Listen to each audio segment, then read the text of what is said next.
ఇండియాలోనే #1 varicose veins hospital Avis vascular centre.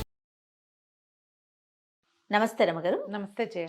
రమగారు, మనకి ఒక్కొక్క రూమ్లో ఒక్కొక్క వస్తువు ఉండాలి. కొన్ని వస్తువులు ఉండొచ్చు, ఉండకూడదు. ఇంట్లో మనం అట్లా అనుకుంటూ ఉంటాం కదా. దేవుడికి ఒక సపరేట్ రూము, వంటగది, అట్లా అంటే అవకాశాన్ని బట్టండి.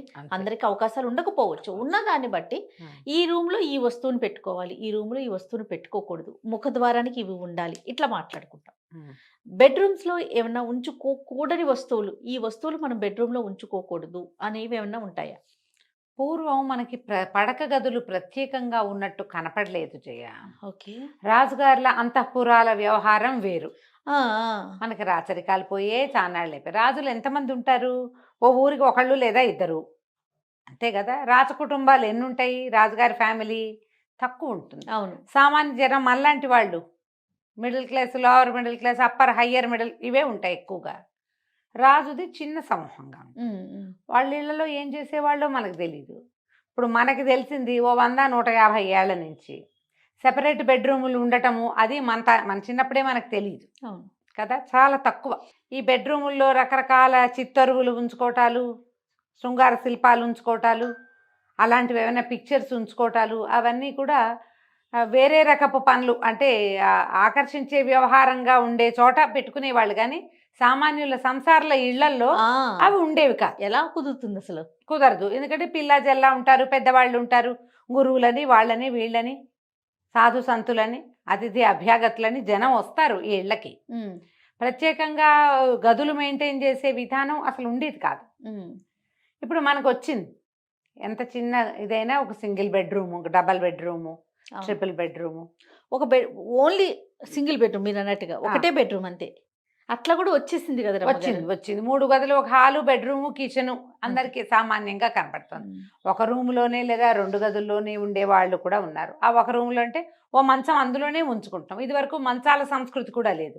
క్రమంగా మనకి ఒక బెడ్ ఉండటం అనేది పర్మనెంట్గా, బెడ్కి ఒక ప్లేస్ ఉండటం అనేది వచ్చేసింది. కనీసం ఒక 70% పీపుల్ ఇలా ఉన్నారు. మరీ చిన్న కుటుంబాలు అయితే చెప్పలేం, కానీ అవును, చాపలు గీపలు ఏవో వేసుకోవటం, మంచాలు ఎత్తి పెట్టుకునే మంచాలు ఉంటాయి. సాధారణంగా ఒక 50-70% ఇళ్లలో ఖచ్చితంగా ఒక్క బెడ్ అయినా వేసి ఉన్నది ఉంటుంది. ఇప్పుడు ఆ బెడ్ ఎక్కడుందో అదే కదా బెడ్రూమ్ అనుకోవాలి, అంతేగా కదా. మళ్ళీ దీనికి వాస్తులు ఉంటాయి. ఇందులో పెద్దవాళ్ళు, కుటుంబ పెద్ద నైరుతిలో ఉండాలి, పిల్లలు ఏదో వాయువ్యం ఏవో చెప్తారు పెద్దవాళ్ళు. ఈ రకంగా పోతుంది అనుకో. ఒక బెడ్ రూము అనగానే ఇందులో ఏం పెట్టాలి, ఏం పెట్టకూడదు మనకేం తెలియదు, ఏదో చేస్తాం. మనకు అదే ఉంది ఆ గది. మన ఇంటికి ఎవరో వస్తారు, అయ్యో పడుకునే చోటు ఇవి పెట్టకూడదు అని చెప్తారు. వెంటనే మనకి బెడ్రూమ్లో ఏం పెట్టాలి అని ఒక క్వశ్చన్ వస్తుంది. అంతే, ఏం పెట్టకూడదు. సాధారణంగా ఒక 3-4 వాక్యాలే 3-4 విషయాలు ఏవి, ఎవరి అవకాశాన్ని బట్టి వాళ్ళు చేసుకుంటాం. మనకి ఇంతే గది ఉంది, మనము ఇక్కడే అద్దం పెట్టుకోగలుగుతాము, ఇక్కడే బీరువా పెడతాము, ఇక్కడే దైవారాధన ఏదో ఉంది, దేవుడు ఉన్నాడు మనకి, లేదా ఒక పటం ఉంది, ఇక్కడే మనం వాల్ క్లాక్ పట్టుకోగలుగుతాము. అలాంటప్పుడు పెద్ద చేసేదేం లేదు, చిన్న చిన్న మార్పులు చేసుకోవాలి. మన మంచం అద్దంలో కనపడకూడదు అంటారు. అద్దం ఉండొచ్చు బెడ్రూమ్లో. ఓహో. ఆ బెడ్రూమ్లో ఉన్న అద్దం పక్కకు ఉండాలి. మంచాన్ని అద్దంలో చూసుకునేలాంటిది ఉండకూడదు, పనికిరాదు. ఇప్పుడు మంచాలకే పూర్వం పందిరి మంచాలకే అద్దం బిగించి ఉండే విధానం ఉండేదట.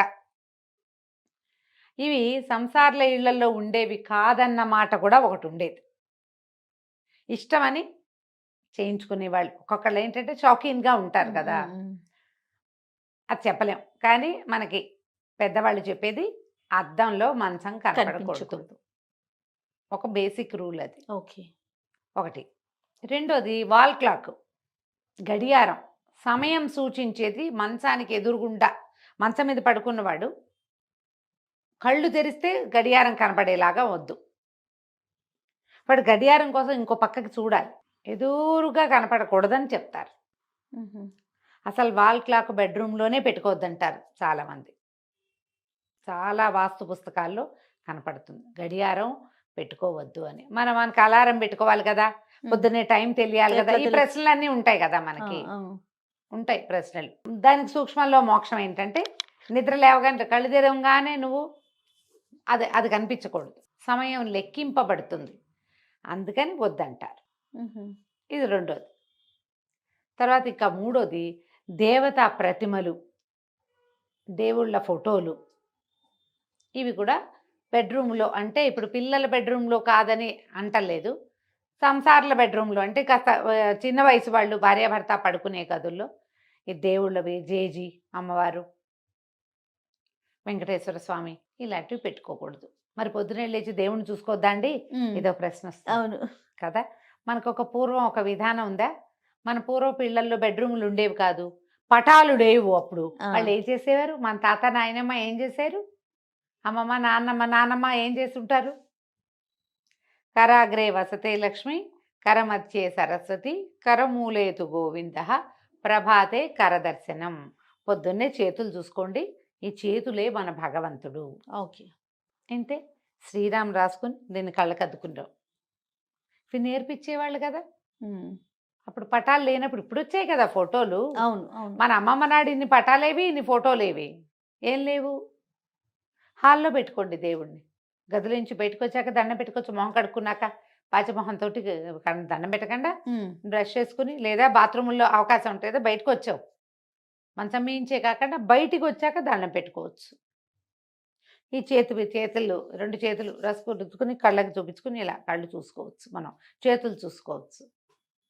అందుకని సాధారణంగా ఏ దేవుళ్ళ చిత్రపటాలు పెట్టుకోవద్దు అని చెప్తారు. ఫ్యామిలీ ఫొటోస్ పెట్టుకుంటున్నారు ఇట్లా 5-6 ఫోటోలు, 5-6 రకాల అద్దాల్లో పిల్లల జిల్లా కనపడేటట్టుగా ఓ ఫ్యామిలీ ట్రీ పెట్టుకుంటున్నాం కదా, ఇది పెట్టద్దంటారు. ఎవరెవరి విధానాన్ని బట్టి, అంటే వాళ్ళకి అవకాశం కూడా ఒకటి ఉండాలి కదా. అంతే కదండి, అవకాశం ఉండాలిగా. అందుకని వీటిని ఈ కొంచెం చిన్నవి పాటిస్తే కొన్ని రకాల సమస్యల నుంచి మనం బయటపడతామని చెప్తారు. తర్వాత పికాక్ బొమ్మలు ఉండకూడదని. పీకాకు బొమ్మలు కాదు, పటాలు పోని పీకాకు ఇవి పెట్టుకోవచ్చు. ఏమంటారు? నెమలీకలు పెట్టచ్చు. నెమలీకలు పెట్టుకోవచ్చు, నెమలీక ఉంచుకోవచ్చు. నెమలీకను చూడడం వల్ల నిద్రలేచాక, పడుకునేటప్పుడు కానీ నిద్రలేచాక నెమలీకను చూడడం వల్ల కొన్ని రకాల గ్రహదోషాలు తొలుగుతాయి, భార్యాభర్తల మధ్య సఖ్యత పెరుగుతుందని. మరి లేటెస్ట్దేమో అది, కానీ కనపడుతున్నాయి ఈ వాక్యాలు. ఈకలు, నెమలి ఈకలు కాదు రమ్మగారు, నెమలి పిక్చరా? ఎందుకు నెమళ్ళ పిక్చర్లు పెట్టుకోవాలా అసలు మనం గదిలో? ఎవరో చెప్పారు పెట్టుకోకూడదని. ఎవరు పెట్టుకుంటారు జయ అసలు? అంటే ఏదో ఇప్పుడు వాల్ పేపర్స్ అన్ని ఇట్లా వస్తున్నాయి కదండి లేటెస్ట్ గా, వాటికి వాల్ డెకర్స్ కి వాటికి నెమలని పెట్టుకోకూడదు అనేది విన్నా నేను. అలాగా? అంత పరిజ్ఞానం లేదు నాకు. రాలేదు నా దగ్గర. నెమలి పింఛం పెట్టుకోమంటారు, మనం కూడా ఒక వీడియోలో చెప్పాం. నెమలి పింఛాలు చూడడం వల్ల కొన్ని రకాల గ్రహదోషాలు తొలుగుతాయి అంటారు. అవకాశం ఉంటే పెట్టుకోండమ్మా, లేకపోతే లేదు. పడుకునేటప్పుడు విష్ణునామ స్మరణ చేసుకోండి, అంతే. కృష్ణ అనుకోండి, ఆంజనేయ స్వామి తలుచుకోండి, లేదా రామ అనుకోండి, మంచిది. లేవగానే ఒకసారి రామ అనుకోండి. మీరు ఏమైనా చూసటాలు చూడకపోవటాలు ఏమీ లేవు, నోరే అంతే. మన బ్రెయిన్ యాక్టివ్గా అయిపోతుంది, ఆ పనులు చెయ్యొచ్చు. ఈ జంతువుల బొమ్మలు అవి పెట్టుకోరు బెడ్రూమ్స్లో. కుక్కలు, పులులు, సింహాలు, పిల్లులు, 2 కుందేళ్ల బొమ్మలు అవి పెట్టుకోరు జనరల్గా. ఓకే. వైల్డ్ యానిమల్స్ అవి పెట్టుకోకూడదు. ఇప్పుడు భార్యాభర్త సఖ్యతగా ఉండవలసింది కదా జయ, బెడ్రూమ్ అంటే ఇంతేగా. అంతే. ఈ సఖ్యత మీదే వీళ్ళ కుటుంబం మొత్తం ఆధారపడి ఉందా లేదా? జీవితం అంతా ఆధారపడి ఉందా? ఇక్కడ నీకు ప్రశాంతతని కలిగించాలి, సుఖవంతమైన నిద్ర ఉండాలి, శుభ్రమైన పక్కలు, కాళ్ళు చేతులు కడుక్కోవటం, కాళ్ళు కడుక్కోవటం, తడి కాళ్ళతో మంచం ఎక్కి పడుకోకుండా కాళ్ళు తుడుచుకోవటం, కాళ్ళు తుడుచుకుని పడుకోవాలి. ఏదో కృష్ణారామ అనుకోవటం, దేవుని తలుచుకుని పడుకుంటాం, ప్రేయర్ చేసి పడుకుంటారు కదా. నిద్రపోయేటప్పుడు ఒక మాట దైవనామస్మరణ చేసుకోవటం, ఇలాంటివి మంచివి. ఇప్పుడు బెడ్రూమ్లో మీకు ఏవో చాయిస్లు ఉంటాయి, బోల్డన్ని ప్రతి వాళ్ళకి ఉంటాయి కదమ్మా. ఏవో ఇవి ఉండాలి, అవి ఉండాలి, కలర్ఫుల్గా ఉండాలి. మీ చాయిస్ అంతా మీరు ప్లాన్ చేసుకోవచ్చు. ఎందుకంటే మన జీవితం మనం హాయిగా ఉండే ప్లేస్ కదా అది. దీంట్లో ఏమైనా ముందు వెనకలు ఉన్నాయి, ఏదైనా జరుగుతోంది, ఇబ్బందిగా ఉన్నప్పుడు అక్కడ ఈ కరెక్షన్స్ తీసుకోండి హాయిగా, అంతే. ఈ కాస్త కొంచెం గాలి వెలుతురు రావాలి గదుల్లో, ఎప్పుడు ఇది చూసుకోవాలి కదా, దుమ్ము లేకుండా ఉంచుకోవాలి, శుభ్రంగా శుభ్రంగా ఉంచుకోవాలి. ఎందుకంటే మనం అక్కడ పడుకుంటాం. ఉమ్, రాత్రిళ్ళు మనకి సఫకేషన్ అవి రాకూడదు కదా, ఎక్కువ బాగా విప్పేసిన బట్టలు ఉంచుకోవద్దు, విప్పిన బట్టలు ఉంచొద్దు బెడ్రూముల్లో. వాషింగ్ వేసేయండి, వాటికి ఒక ప్రత్యేకంగా బిన్ పెట్టి బయట ఎక్కడైనా పెట్టుకోండి. ఇలాంటి కొన్ని విధానాలు కనుక మనం పాటించగలిగితే బాగుంటుంది. బెడ్ సైడ్ బుక్స్ ఉండొచ్చు, మంచిదే, ఉహు, పుస్తకాలు ఉండొచ్చు. కుదిరితే పక్కన 2-3 మంచి పుస్తకాలు పెట్టుకోండి మంచం పక్కన.